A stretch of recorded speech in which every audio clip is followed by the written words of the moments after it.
Hello students, welcome to my next class of advance structural engineering. ఈ క్లాస్లో మన topic వచ్చేసి ప్రీవియస్ క్లాస్కి కంటిన్యూషన్, దట్ ఈజ్ ఇప్పుడు సెకండ్ ప్రాబ్లం మనం స్టడీ చేయబోతున్నాం అండ్ తెలుసుకోబోతున్నాం.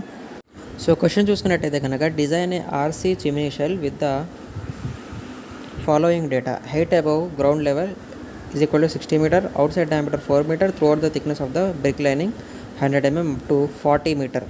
బ్రిక్ లైనింగ్ 40 మీటర్ హైట్ అంట from ground. And wind pressure is equal to 2 kN per meter square.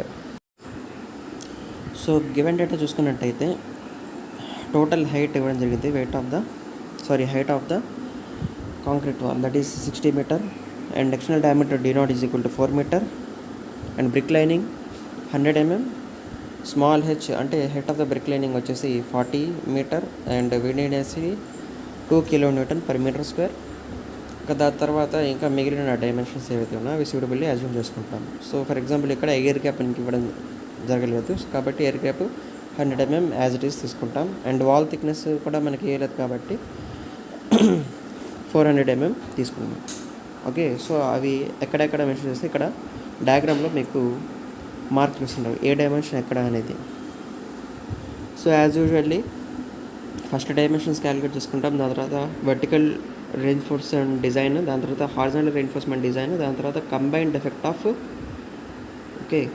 Wind force and temperature. And combined effect of wind force and టెంపరేచర్లో vertical reinforcement separate calculate చేస్తాం. Vertical రెయిన్ఫోర్స్మెంట్లో మళ్ళీ neutral axis and maximum compression fibre and maximum tensile fibre వస్తుంది, and అదేవిధంగా horizontal reinforcement వస్తుంది. So ఈ steps chimney డిజైన్లో involve అయ్యండి as usual.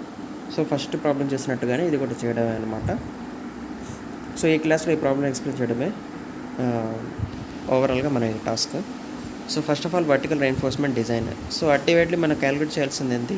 Sigma G and sigma S, stresses in concrete and stresses in steel. Okay, so stresses in concrete and stresses in steel మనం క్యాలిక్యులేట్ చేయడానికి మన దగ్గర ఆబ్వియస్లీ డబ్ల్యూ ఉండాలి, అండ్ అదేవిధంగా ఈ వాల్యూ తెలిసి ఉండాలి. ఓకే, ఈ ఫార్ములాస్ని అడాప్ట్ చేయడం ద్వారా ఈ ఫార్ములాస్ నుంచి డిరైవ్ చేయడం ద్వారా మనకు sigma C and sigma S values వస్తాయి. ఓకే, సో డబ్ల్యూ వాల్యూ తెలుసు, అండ్ డబ్ల్యూ వాల్యూ రావాలంటే మనకు ఈ వాల్యూ తెలిసి ఉండాలి. Okay, obviously.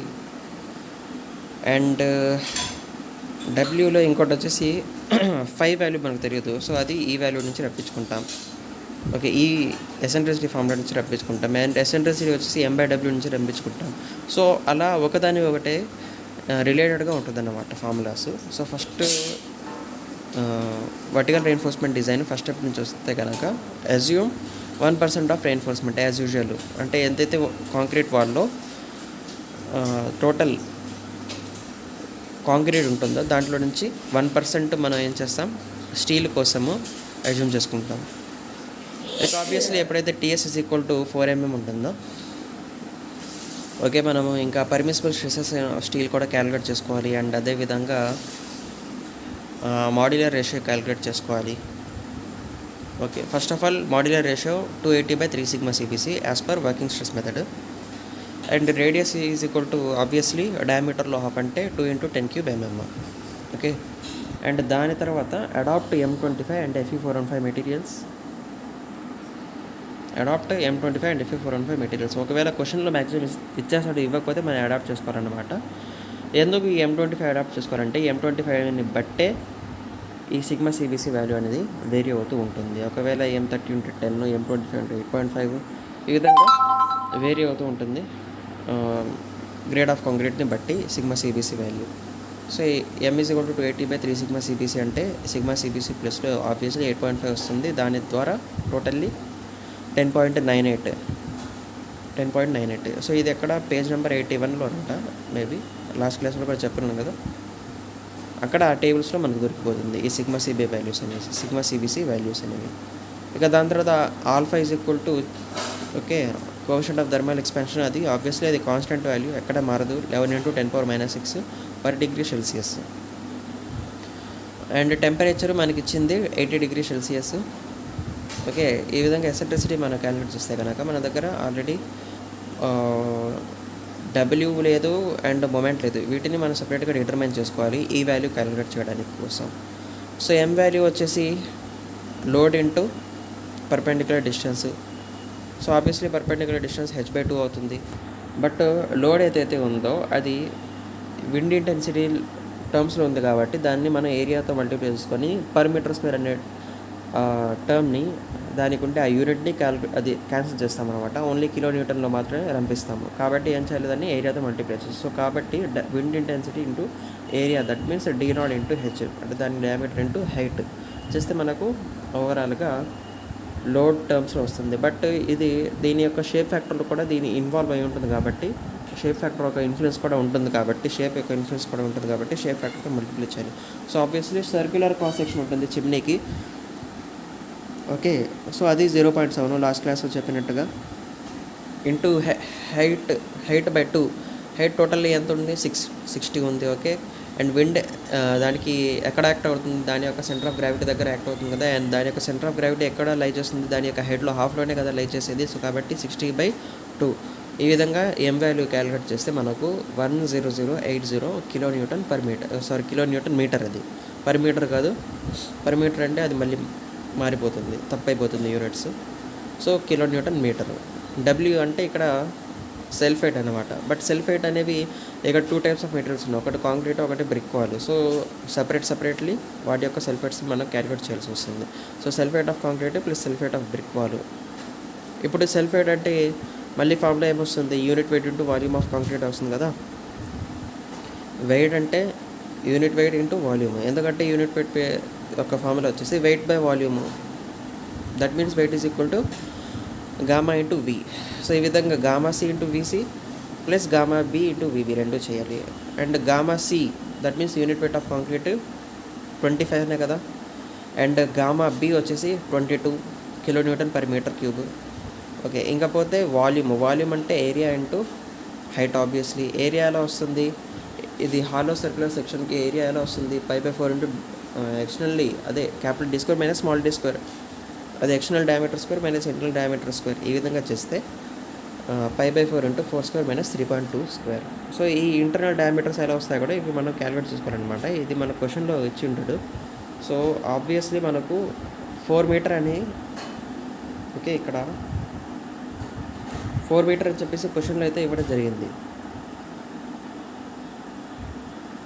ఓకే, ఇది ఇక్కడ మనకు క్వశ్చన్లో ఇవ్వడం జరిగింది 4 మీటర్. అండ్ ఎయిర్ గ్యాప్ అనేది మనం 100 mm బ్రేక్ లైనింగ్ 100 mm అని చెప్పేసి మనకు తెలుసు. సో ఇక్కడ టోటల్లీ 4 మీటర్. 4 మీటర్ నుంచి వాల్ థిక్నెస్ ఇక్కడ 400, ఇక్కడ 400 పోతే ఆబ్వియస్లీ ఎంత మిగులుతుంది అంటే 0.8 మైనస్ చేయాలి.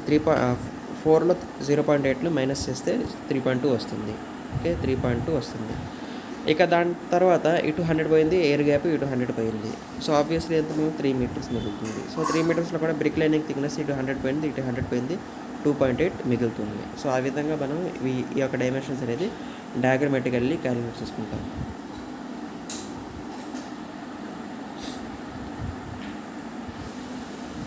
హెన్స్ ఈ విధంగా 25 into π/4 into external diameter square 4² minus internal diameter square 3.2 square into height వచ్చేసి 60 plus 22 into π/4 into 3² minus 2.8 square అంటే external diameter square of brick lining minus internal diameter square of brick lining 2.8 square. దాని యొక్క height వచ్చేసి 40. ఈ విధంగా W calculate చేస్తే మనకు 7587.575 kilo Newton వస్తుంది. ఓకే, అండ్ ఇక్కడ మనం క్యాలిక్యులేట్ చేసేటప్పుడు అన్నీ మనం మీటర్స్లో ఉంచాలి, అది గుర్తుపెట్టుకోండి. ఎంఎంలో ఎక్కడైనా వేసామనుకుంటే మళ్ళీ క్యాలిక్యులేషన్ తప్పైపోతుంది.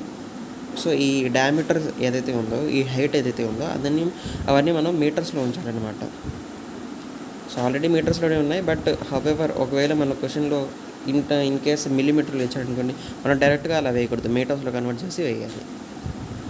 ఓకే, అండ్ ఈ విధంగా మన ఎసెంట్రిసిటీ క్యాలిక్యులేట్ చేస్తే కనుక E is equal to m/w, that is equal to 10080/7587.575 చేస్తే కనుక మనకు 1328 mm టర్మ్స్లో 1328 వచ్చింది. ఇకపోతే డెరివేషన్స్ నుంచి ఈ ఫార్ములా వస్తుంది. ఈ ఫార్ములా మనం ఎందుకు ఇస్తాం, E is equal to r into ts minus tc ఏదైతే ఉందో అదంతా మనం ఎందుకు ఇస్తామంటే 5 వాల్యూ క్యాలిక్యులేట్ చేయడానికి. ఓకే, 5 వాల్యూ దీని నుంచి క్యాలిక్యులేట్ చేయొచ్చు. బట్ హౌఎవర్ మనం ఏంటంటే అజ్యూమ్ చేసుకొని దాని ద్వారా చెక్ చేస్తామన్నమాట. దాన్ని క్లోజ్గా ఉంటే కనుక ఈ 5 వాల్యూ తగ్గితే కనుక ఈ వాల్యూ కూడా తగ్గిస్తామన్నమాట. ఎందుకంటే 5 డైరెక్ట్లీ ప్రొపోర్షనల్ టు 5 కదా, ఆ విధంగా చేస్తాం. So first of all formula వేసాం, డెరివేషన్ నుంచి ఈ విధంగా అప్టైన్ అయ్యింది అని చెప్పేసి. And assuming y is equal to 70 degree. Okay, దాన్ని మనం రేడియన్ టర్మ్స్లో కన్వర్ట్ చేయాలి కదా, ఎందుకంటే కొన్ని చోట్ల సైన్ లేకుండా పైతో డైరెక్ట్గా సబ్ట్రాక్ట్ అయ్యింది. అటువంటి టైంలో మన డిగ్రీస్లో ఉంచితే కనుక మనకు వాల్యూస్ తక్కువ వస్తాయి. సో కాబట్టి మనం రేడియన్స్లో కన్వర్ట్ చేస్తాం. సో రేడియన్స్లో కన్వర్ట్ చేయడానికి 5/180తో మల్టిప్లై చేయాలి. ఇంకా ఆ విధంగా మనం మల్టిప్లై చేసి ఇక్కడ సబ్స్టిట్యూట్ చేస్తున్నాం వాల్యూస్ని. ఈ విధంగా సబ్స్టిట్యూట్ చేసిన తర్వాత ఓకే, అన్ని వాల్యూస్ మనం పుట్అవుట్ చేస్తాం. టీసీ అంటే 400, టీఎస్ అంటే 4. ఓకే, ఈ రెండు ఎంఎంలోనే ఉన్నాయి. Modular ratio is equal to apply చేస్తాం 10.98. ఓకే, 5 వాల్యూ మనం అజ్యూమ్ చేస్తాం ఇప్పుడే 70 × 5/180 జస్ట్ చెక్ చేసుకోవడానికి కోసం అన్నమాట. ఈ 5 వాల్యూ అనేది ఫిక్స్ కాదు, ఏమి చెక్ చేసుకోవడానికి కోసము. ఓకే, మిగతా అవన్నీ కూడా కరెక్ట్ వాల్యూస్ అంతే కదా. సో ఆ విధంగా మనము 5 వాల్యూ పుట్అవుట్ చేసిన తర్వాత మనకు ఈ వాల్యూ ఎంత వస్తుందంటే ఆబ్వియస్లీ మనకు అప్టైన్ అయిన E=m/Wలో అదే ఫార్ములాలో సబ్స్టిట్యూట్ చేసిన తర్వాత ఎంతైతే వాల్యూ దానికంటే ఎక్కువ వచ్చింది కాబట్టి 5 వాల్యూ అనేది ఇక్కడ ఎక్కువ తీసుకున్నామని దాని అర్థము. సో కాబట్టి ఇప్పుడు తగ్గించాలి మనము. సో తగ్గించి మనం మళ్ళీ రీచెక్ చేస్తున్నాము. రీచెక్ చేస్తే మనకు ఆల్మోస్ట్ మనకు 1328 ఏదైతే వాల్యూ ఉందో దానికి కొంచెం దగ్గరగా వచ్చింది నియర్లీ. సో కాబట్టి ఇంకా 2 వాల్యూస్ తగ్గివచ్చు అని చెప్పేసి మనం అంటే అంచనా వేయగలము. ఓకే, మళ్ళీ సపరేట్గా క్యాలిక్యులేట్ చేసుకోవాల్సిన అవసరం లేదు. సిమిలర్లీ మనం డబ్ల్యూ ఫార్ములా కూడా డెరివేషన్ నుంచి నోట్ చేసుకుంటాం. అండ్ డబ్ల్యూ ఫార్ములా నోట్ చేసిన తర్వాత మనకు ఉండే అన్నోన్ వాల్యూ ఏదంటే ఓన్లీ సిగ్మా సి. సో కాబట్టి స్ట్రెసెస్ ఇన్ కాంక్రీట్ అనేది మనకు ఆబ్వియస్లీ మనం డిటర్మైన్ చేసుకోగలము. So W value already obtain చేసుకున్నాం. Self weight of concrete plus self weight of brick line వేసి. సో అది 7587.575 × 10³. సో అది కిలో న్యూటన్లో ఉంది. న్యూటన్లో కన్వర్ట్ చేయడానికి 10³ మల్టిప్లై చేయాలి. ఓకే, ఇంకా మిగతా వాల్యూస్ 5 వాల్యూ ఏదైతే ఉందో దాన్ని 58గా మనం అప్డేట్ చేసుకున్నాం. 58ని మనం రేడియన్స్లో కన్వర్ట్ చేస్తే మనకు ఎంత వచ్చింది? 1.012 వచ్చింది. 1.012 వచ్చింది. టీఎస్ తర్వాత ఓకే, థిక్నెస్ ఆఫ్ స్టీల్ వచ్చేసి మనం 4 mm అజ్యూమ్ చేసుకున్నాం. So 400 - 4 × sin 1.012 + π minus 1.012 × cos 1.012 × 10.98 × 4π cos 1.012. ఈ విధంగా sigma C value 3.391 Nm². Okay, stresses in concrete 3.391 Nm² వచ్చింది. ఫైనల్లీ మనం సిగ్మా ఎస్ క్యాలిక్యులేట్ చేయడానికి మన దగ్గర ఉండే ఫార్ములా వచ్చేసి m sigma C × 1 - cos 5 / 1 + cos 5. So m తెలుసు, సిగ్మా సి తెలుసు, 5 వాల్యూ కూడా తెలుసు. సో ఓవరాల్గా 11.43 Nm² వచ్చింది. అండ్ ఈ సిగ్మా సి వాల్యూ అనేది పర్మిసిబుల్ స్ట్రెసెస్ ఇన్ కాంక్రీట్ కంటే తక్కువగానే ఉంది. That means safe. And sigma S stresses in steel value వచ్చేసి పర్మిసిబుల్ స్ట్రెసెస్ కంటే కూడా తక్కువగానే ఉంది. Hence it is safe 230 Nm². Okay, ఈ 8.5 ఈ 230 అనేది ఎలా వస్తుంది?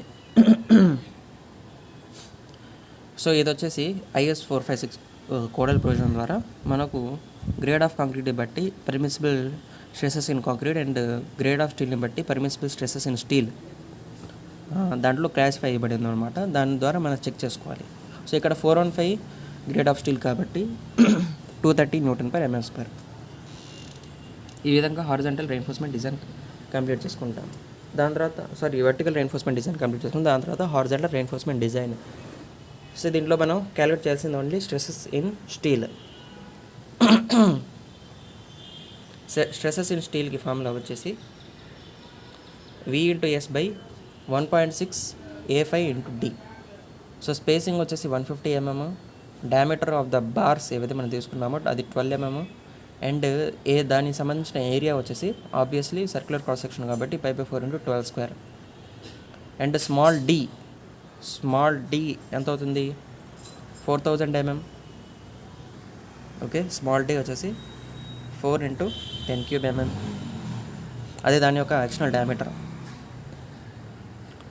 అండ్ ఓవరాల్గా వాల్యూమ్ మనం ఎలా క్యాలిక్యులేట్ చేస్తామంటే load into area into shape factor,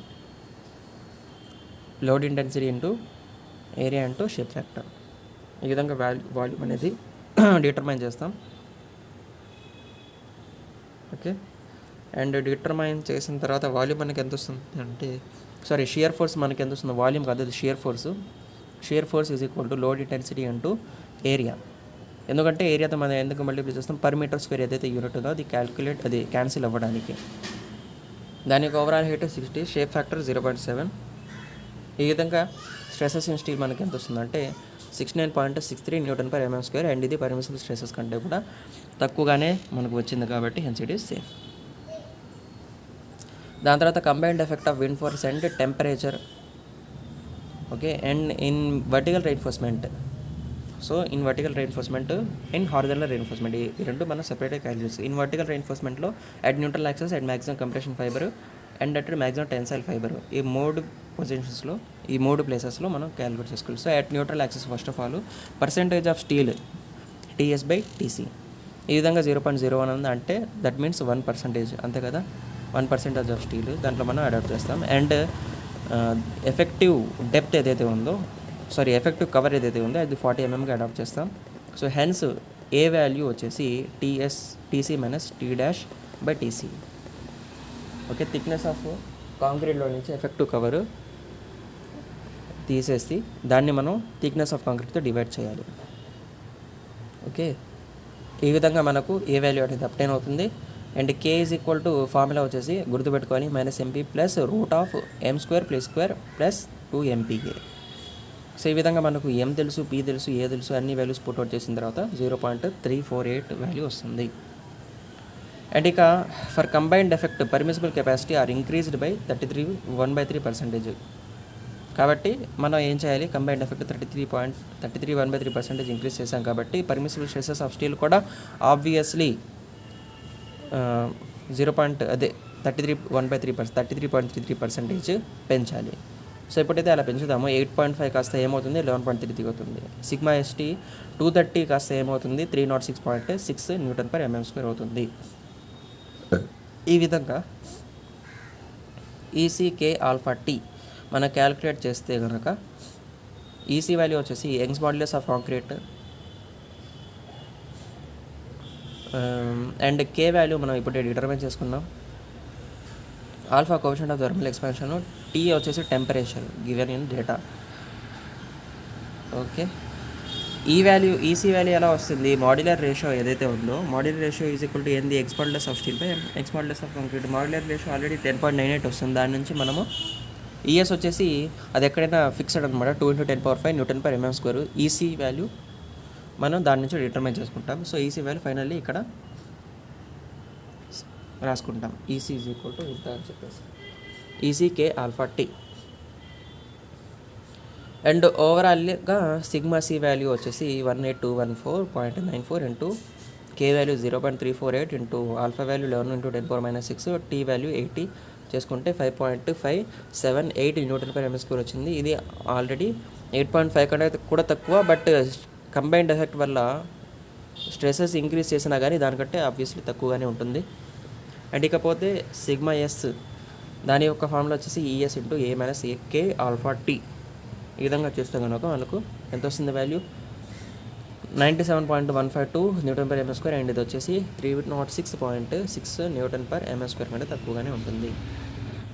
so next వచ్చేసి అట్ మ్యాక్సిమం కంప్రెషన్ ఫైబర్ దగ్గర ఫార్ములా వచ్చేసి ఇది మనం గుర్తుపెట్టుకోవాలి డెరివేషన్ నుంచి. ఇది ఎక్కడ కోడ్ బుక్లో ఉండదు, చెప్పాను కదా. సో ఈ ఫార్ములా మటుకు మనం గుర్తుపెట్టుకోవాల్సిందే.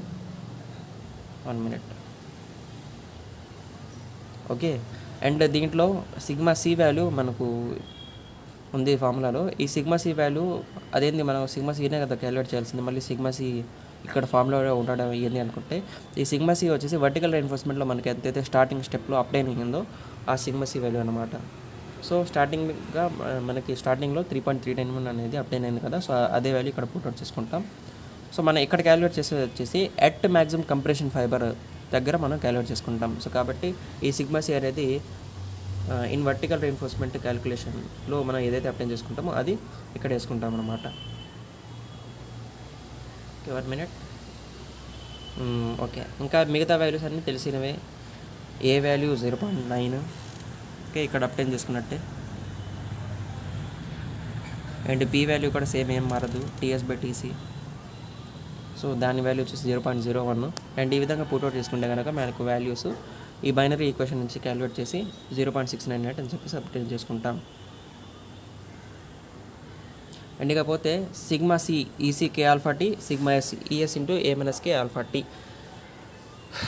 So EC Young's modulus of concrete ఇందాక అప్డేట్ చేసుకున్నాము 18214.94. సో ఇక్కడ ఈ ప్రాబ్లంలో ఈసీ ఏ విధంగా క్యాలిక్యులేట్ చేసామో వేయలేదు, బట్ మీరు క్యాలిక్యులేట్ చేయండి. M is equal to ES EC కదా, దాని నుంచి ES is equal to 2 × 10⁵, M is equal to 10.98. ఇంకా మీరు ఈసీ వాల్యూ అనేది క్యాలిక్యులేట్ చేయొచ్చు. సో ఆబ్వియస్లీ ఈ వాల్యూ వస్తుంది. And sigma C value calculate చేస్తే మనకు 11.188 Nm/m² వస్తుంది. అండ్ ఇది వచ్చేసి పర్మిసిబుల్ స్ట్రెసెస్ కంటే కూడా తక్కువగానే ఉంది కాబట్టి సేఫ్. అండ్ అదేవిధంగా sigma S is equal to ES A K alpha T వచ్చేసి 35.552 Nm/m² వచ్చింది. ఇది వచ్చేసి పర్మిసిబుల్ స్ట్రెసెస్ 306.6 Nm/m² కంటే తక్కువగా ఉంది కాబట్టి సేఫ్ అని చెప్పేసి కంప్లీట్ చేస్తాము. సో దీంతో న్యూట్రల్ యాక్సిస్ దగ్గర ఉండే vertical reinforcement combined effect of temperature and wind వల్ల ఏదైతే గురి అవుతుందో ఆ స్ట్రెసెస్ సేఫ్గానే ఉందని చెప్పేసి మనం ఈ స్టెప్లో కంక్లూడ్ చేస్తాము. సిమిలర్లీ మనము మ్యాక్సిమం టెన్సిల్ ఫైబర్ దగ్గర కూడా చేయాలి. సో దానికి సంబంధించి ఫార్ములా వచ్చేసి ఇది గుర్తుపెట్టుకోవాలి. సో ఈ ఫార్ములాస్ అన్ని ఫస్ట్ రాసే ఫార్ములాస్ అన్ని దేన్ని క్యాలిక్యులేట్ చేయడానికి, కే వాల్యూ క్యాలిక్యులేట్ చేయడానికి. ఓకే, కే వాల్యూ క్యాలిక్యులేట్ చేయడానికి. సో కే వాల్యూ మనం క్యాలిక్యులేట్ చేస్తామంటే క్యాలిక్యులేట్ చేస్తాం. సో బట్ ఇక్కడ సిగ్మా ఎస్ వాల్యూ ఏ వాల్యూ వస్తుంది, ప్రీవియస్ స్టెప్లో ఉండే సిగ్మా ఎస్ వాల్యూ అంటే కాదు, వర్టికల్ రీఎన్ఫోర్స్మెంట్లో మనం స్టార్టింగ్లో క్యాలిక్యులేట్ చేస్తాం కదా. సో ఆ వాల్యూ అనమాట. So 11.43. P value same, A value same, M value same. Okay, EC value same, alpha value same, T value same, అన్నీ సేమ్. బట్ కే వాల్యూ మనం కనుక్కోవాలి. ఎందుకు, సిగ్మా ఎస్ వాల్యూ ఒకటే మారింది కాబట్టి, ఇక్కడ ఫార్ములా కూడా మారింది కాబట్టి. అంటే కే వాల్యూ వచ్చేసి దాన్ని బట్టి 0.241 వస్తుంది. అండ్ సిగ్మా సి దాన్ని బట్టి క్యాలిక్యులేట్ చేస్తే కనుక మనకు ఎంత వస్తుంది, 3.43 Nm/m². అది వచ్చి 11.33 కంటే తక్కువగానే ఉంది. అండ్ సిగ్మా ఎస్ వాల్యూ వచ్చేసి 115.984 వచ్చింది. అండ్ అది వచ్చేసి 306.6 కంటే కూడా తక్కువగానే ఉంది కాబట్టి రెండు స్ట్రెసెస్లో సేఫ్గా ఉన్నాయి, concrete and steel both. And finally horizontal రీఎన్ఫోర్స్మెంట్లో మనకు ఎస్ తెలుసు. ఓకే, ఇక మనకు తెలియదల్లా ఏంటంటే ఇక్కడ మనకు ఏ బదులు A1 వస్తుంది, పీ బదులు P1 వస్తుంది. ఓకే, ఎందుకంటే రెయిన్ఫోర్స్మెంట్ దీంట్లో మారుతుంది కాబట్టి. ఓకే, హారిజాంటల్ రెయిన్ఫోర్స్మెంట్ వేరే, వర్టికల్ రెయిన్ఫోర్స్మెంట్ వేరే కదా. ఆబ్వియస్లీ ఎప్పుడైతే రెయిన్ఫోర్స్ మారుతుందో దాన్ని బట్టి డైమెన్షన్స్ కూడా మారుతాయి obviously. So first of all effective cover మనం ఏం చేస్తామంటే, దీని ప్రొసీజర్ లాస్ట్ క్లాస్లో చెప్తున్నాను మీకు. సో టోటల్ ఎఫెక్టివ్ కవర్ ఏదైతే ఉందో దాంట్లో నుంచి డయామీటర్ ఆఫ్ ద రెయిన్ఫోర్స్మెంట్ మనం మైనస్ చేస్తాము. Okay, diameter of the vertical reinforcement ఏదైతే ఉందో దాన్ని మనం మైనస్ చేస్తాము. దాంట్లో నుంచి హారిజాంటల్ రెయిన్ఫోర్స్మెంట్ డయామీటర్ అనేది మనం మైనస్ చేస్తాము. సో వర్టికల్లీ మనం ఎంత అడాప్ట్ చేస్తాం అంటే 25 mm డయాబార్స్ అనేది అడాప్ట్ చేస్తాం అనమాట. ఇక్కడ మనం అడాప్ట్ చేసుకోవాల్సిందే. సో ఎంతైతే అడాప్ట్ చేస్తామో 5.1లో మనం దాన్ని పుట్అవుట్ చేస్తాం. 5.2 వచ్చేసి ఆల్రెడీ 12 mmగా స్టార్టింగ్లో తీసుకున్నాం కదా హారిజాంటల్ రెయిన్ఫోర్స్మెంట్లో. సో అది 12 mm ఈ విధంగా తీసుకుంటాం. అండ్ D1' మనం క్యాలిక్యులేట్ చేస్తాం. So effective cover in horizontal reinforcement along the horizontal reinforcement వచ్చేసి 21.5 mm వస్తుంది. అండ్ A1 చేస్తే సేమ్ ఫార్ములానే, బట్ D' బదులు D1' వస్తుంది. సో ఆ విధంగా చేస్తే కనుక మనకు 0.94625 వస్తుంది. P1 కూడా same formula TS/TC, but TS బదులు ఇక్కడ TS1 వస్తుంది. TS1 ఎలా క్యాలిక్యులేట్ చేస్తాం, ఏరియా అపాన్ స్పేసింగ్ క్యాలిక్యులేట్ చేస్తాం. Area upon spacing. So area ఎంత 5/4 స్పేసింగ్ 150 mm తీసుకుంటాం. సో హారిజాంటల్ రెయిన్ఫోర్స్మెంట్లో ఇది మీకు చెప్పాను ఏ విధంగా స్పేసింగ్ వస్తుందో. సో ఈ విధంగా TS1 వచ్చేసి 0.754 వస్తుంది. ఎప్పుడైతే TS1 మారుతుందో P1 వాల్యూ కూడా మారుతుంది. సో అది వచ్చేసి 1.885 × 10⁻³ ఓకే వాల్యూ వస్తుంది. ఓకే, దానికి ఎటువంటి యూనిట్స్ లేదు, పర్సంటేజ్ కదా, అది ఎటువంటి యూనిట్స్ ఉండవు అనమాట. పర్సంటేజ్ అనేది మనకు పర్సంటేజ్ ఆఫ్ రెయిన్ఫోర్స్మెంట్ మనం డెసిమల్స్లో రిప్రజెంట్ చేస్తాం, పర్సంటేజ్లో కాకుండా. హవెవర్ ఈ విధంగా మనము సేమ్ న్యూట్రల్ యాక్సిస్ దగ్గర ఉండే ఫార్ములాని మనం అడాప్ట్ చేస్తాం అనమాట. బట్ P ప్లేస్లో P1, K ప్లేస్లో K1, ఓకే, ఏ ప్లేస్లో A1 వస్తుంది, అంతే తేడా, ఇంకేం లేదు. సో ఆ వాల్యూస్ అన్నీ ఇక్కడ మనం పైన అప్టైన్ చేసుకున్నాము. సో ఓవరాల్గా ఇక్కడ మనం ఈ స్టెప్లో పుట్అవుట్ చేస్తే కనుక 0.176 వచ్చింది. ఇది తీసుకెళ్ళి మనం దేంట్లో పుట్అవుట్ చేస్తాం, సిగ్మా సి వాల్యూలో. Sigma C is equal to EC K1 alpha T put out చేస్తాం అండ్ ఓవరాల్గా మనకు 2.821 న్యూటన్ పర్ ఎంఎం స్క్వేర్ వస్తుంది అండ్ హెన్స్ అది సేఫ్ అని చెప్పేసి కంక్లూడ్ చేస్తాం. అండ్ అదేవిధంగా సిగ్మా ఎస్ వాల్యూ వచ్చేసి ES A1 minus K1 alpha T వస్తుంది. ఓకే, అండ్ అది వచ్చేసి 135.564 newton per mm square and అది వచ్చేసి 230 న్యూటన్ పర్ ఎంఎం స్క్వేర్ అంటే తక్కువగానే ఉంటుంది. ఫర్ కంబైన్డ్ ఎఫెక్ట్ కనుక మనం చూసుకున్నట్టయితే ఈ స్ట్రెస్ వాల్యూ అండ్ అదేవిధంగా హారిజాంటల్ రెయిన్ఫోర్స్మెంట్లో ఏదైతే మనం సిగ్మా ఎస్ వాల్యూ అడాప్ట్ చేస్తామో అది కంబైన్డ్ ఎఫెక్ట్లో మనం కన్సిడర్ చేసుకుంటాం. ఈ సిగ్మా సిలో ఎందుకు చేయలేదంటే హారిజాంటల్ రెయిన్ఫోర్స్మెంట్లో సిగ్మా సి అనేది లై చేయలేదన్నమాట మనం క్యాలిక్యులేట్ చేసేటప్పుడు. ఓకే, ఇక్కడ సిగ్మా సి అనేది స్ట్రెసెస్ ఇన్ కాంక్రీట్ చాలా తక్కువ ఉంటుంది, అది నెగ్లిజిబుల్ అన్నమాట. సో అది మనం కన్సిడర్ చేయలేదు కదా, సిగ్మా ఎస్ మాత్రమే మనం క్యాలిక్యులేట్ చేసింది సెకండ్ స్టెప్లో, థర్డ్ స్టెప్లో. First step dimension, second step vertical reinforcement, third step horizontal reinforcement, fourth step combined effect due to wind and temperature. Okay, ఈ 4 స్టెప్స్ మన చిమ్నీ యొక్క డిజైన్ ఇన్వాల్వ్ అయ్యి ఉంటుంది. సో ఈ థర్డ్ స్టెప్లో మనం ఎంత అబ్టైన్ చేస్తాం 16.63.